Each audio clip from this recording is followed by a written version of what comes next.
मुझे कुछ लोग कहते हैं कि मुझे प्रभु में बढ़ना है,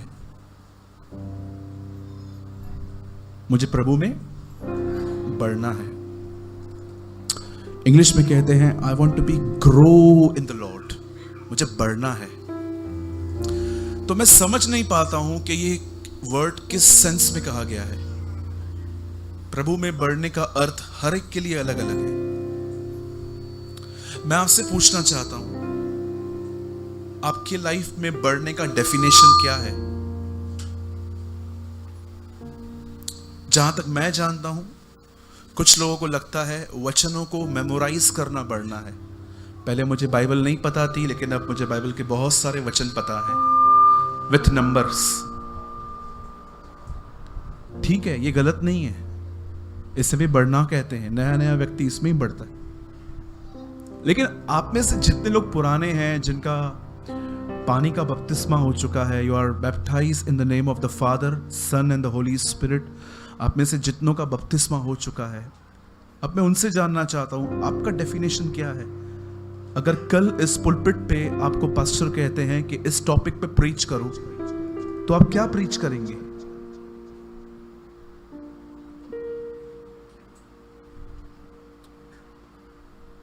जहां तक मैं जानता हूं, जिस व्यक्ति का कोई लक्ष्य नहीं है, वो आदमी कभी बढ़ नहीं सकता। लक्ष्य, AIM, एम। क्या आपका परमेश्वर में कोई लक्ष्य है? अदरवाइज मैं आपको बताना चाहता हूं आपकी लाइफ कैसे। आप मॉर्निंग में उठेंगे, वॉक करेंगे, कुत्ते को घुमाएंगे, कुत्ता आपको घुमाएगा, और ब्रेड बटर खाएंगे, और उसके बाद काम पे चले जाएंगे, रात को आएंगे, प्रभु धन्यवाद आपके आज के दिन के लिए। ऐसे ही आपकी जिंदगी निकलती जाएगी, क्योंकि मेरी भी ऐसी ही निकली थी। लेकिन जो लोग लक्ष्य रखते हैं ना, उनकी जिंदगी ऐसे नहीं हो सकती। एको बंद कीजिएगा। जिनका एक लक्ष्य होता है, उनकी जिंदगी ऐसे नहीं जा सकती। मैं चाहता हूं आप सब ध्यान दें। अब बाइबल बताती है पेंटिकॉस्ट के दिन पवित्र आत्मा उतरा। एक्चुअली उन दिनों में अभिषेक आया, प्रेरितों के काम में पवित्र आत्मा नहीं उतरा था। ऑन दोज डेज अनॉइंटिंग उतरा था। पवित्र आत्मा उन्हें 20 अध्याय यूहन्ना में मिल चुका था, जब यीशु ने कहा, उन पे फूका और कहा पवित्र आत्मा लो। और जब पवित्र आत्मा उतरा, तब बाइबल बताती है एक मंडली बनी। अब सुनिए, पहले की मंडली के अंदर देखिए क्या था। जब वो मंडली बनी तो वो 3000 लोगों की थी। कोई चमत्कार नहीं हुआ पहले प्रचार में। वचन ने सबको बदला। आज हम सबको कहते हैं कि परमेश्वर पहले काम करता है, फिर जिंदगी दो। पर मैं आपको बताना चाहता हूं, अर्ली चर्च ऐसे स्टार्ट नहीं हुई थी। अर्ली चर्च वचन के बेस पे हुई थी। जब उन्होंने प्रचार किया, मैं आपको बताना चाहता हूं, जब पतरस ने प्रचार किया, पहले चमत्कार नहीं हुआ, पहले वचन गया। और आप जानते हैं, जब वो मंडली बनी, उस मंडली के बनने के बाद एक समय ऐसा था, उस मंडली में सिर्फ यहूदी लोग थे, सबका सेम कल्चर था।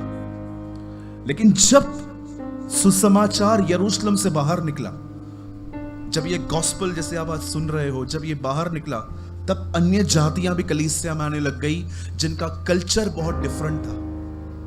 अब मैं मसीह परिवार में पैदा नहीं हुआ हूं। मुझे बचपन से प्रार्थना क्या होती है, बाइबल पढ़ना क्या होता है, कुछ भी नहीं पता था। कुछ भी नहीं, मुझे सीखना पड़ा। हम बचपन से जहां पैदा हुए वहीं से सिखाए गए और वही सब करते थे। सो जब अन्य जातियां उनमें मिली, तब कलीसिया के अंदर प्रॉब्लम स्टार्ट हुए। जब चर्च बढ़ने लग गई और लोगों ने आके प्रेरितों से कंप्लेंट्स की कि हमारी विधवाओं की सुधि नहीं ली जाती, हम पर ध्यान नहीं दिया जाता, खाना बांटते समय हमें ध्यान नहीं दिया जाता, कपड़े बांटने समय हमारा ध्यान नहीं दिया जाता। आप जानते हो, जब ये बातें चेलों के पास पहुंची, चेलों ने कहा एक काम करते हैं, हम में से 7 लोग हम अलग कर देते हैं और वो लोग इस काम में ध्यान देंगे। मैं आपको बताना चाहता हूं, प्रभु की कलीसिया में सबसे पहली मौत एक खाना पकाने वाले की हुई है, स्टीफन।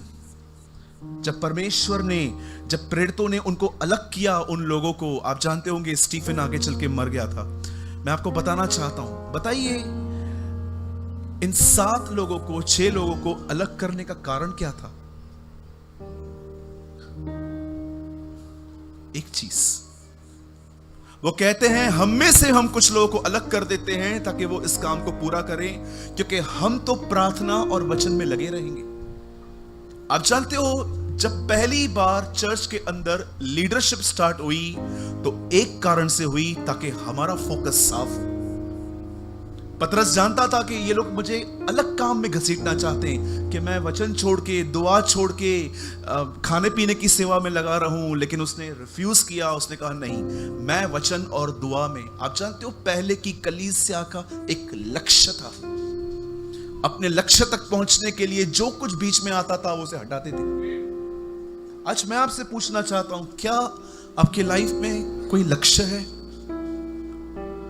पॉल कहता है, बहुत सारे काम है मेरे पास, लेकिन एक काम मैं रोज करता हूं, जो बातें हो गई उन्हें छोड़कर मैं आगे की ओर दौड़ता हूं। आप जानते हो, उसका एक लक्ष्य था।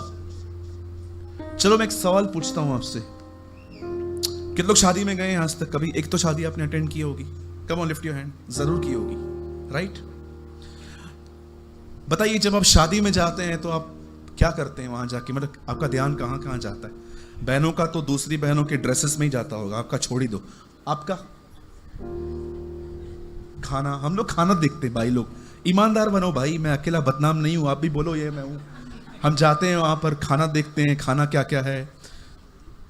सब खाने के बाद हम अपने भाई से पूछते हैं, तूने कुछ छोड़ा तो नहीं? हाँ, उधर डोसा बाकी है, वो भी लेके आता हूं। खा लेते हैं सब। जब खाने और ड्रेसेस से ध्यान हटता है, तब हम उस जोड़े को देख लेते हैं जिसके लिए हम गए थे। फिर हम बोलते हैं, अरे शादी तो इनकी है। Come on, be honest. होता है ऐसा? कभी तो हुआ होगा। अब मुझे बताइए, जब यीशु शादी में गए और उनकी मां ने उनको कहा दाखरस खत्म हो गया है, तब यीशु को कहना चाहिए ना, बनाऊंगा या ना बनाऊंगा। अब जानते हो यीशु ने क्या कहा? My hour has not come, मेरा समय नहीं है।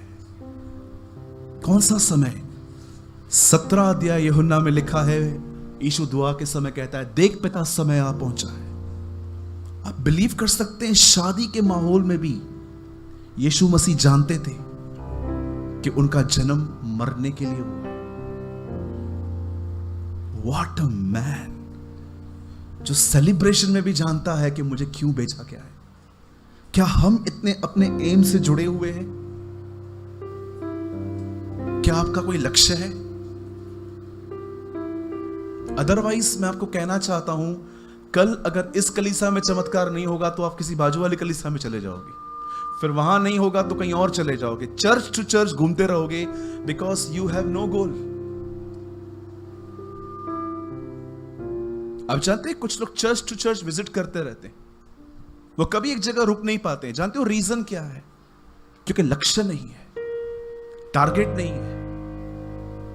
हमारे मुंबई में जब आप किसी कंपनी में जॉब करोगे तो वो आपको एक टारगेट देते हैं कि मंथली आपको इतने लोगों के पास विजिट करना है। नहीं करेंगे, घर पे बैठो।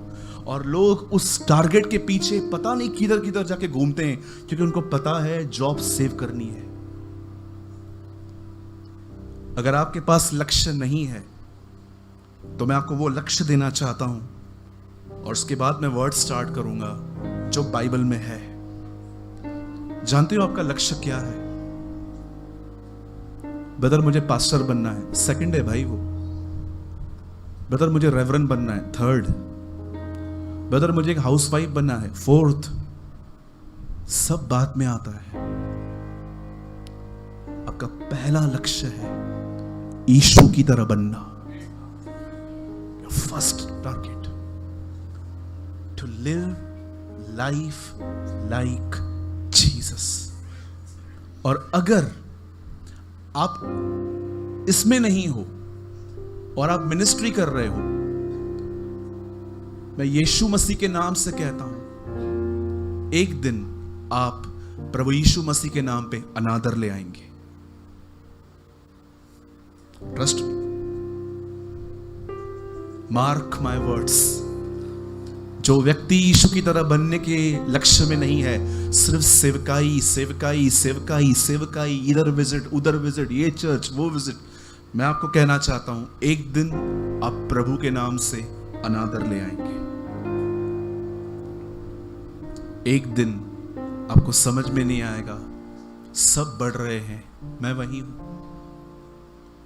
मैंने अपनी जिंदगी में ऐसा समय देखा है जब मेरे साथ घूमने वाले लोग ब्लेस्ड होते थे, पर मैं अपने आप को सूखा हुआ महसूस करता था।